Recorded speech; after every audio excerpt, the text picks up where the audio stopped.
ไม่พ้นอวิชชาไม่พ้นวัฏฏะสงสารอวิชชาคือไม่รู้เห็นเป็นเหมือนดังหนอนในแผลเน่าพลุกพล่านอยู่รวมกันในเนื้อที่เน่าเหม็นเห็นเป็นของหอมยิ่ง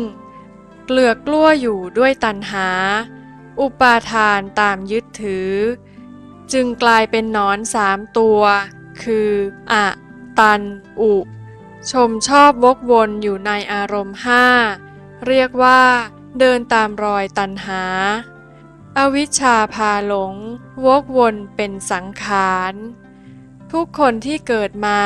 จะไม่ตายไม่มี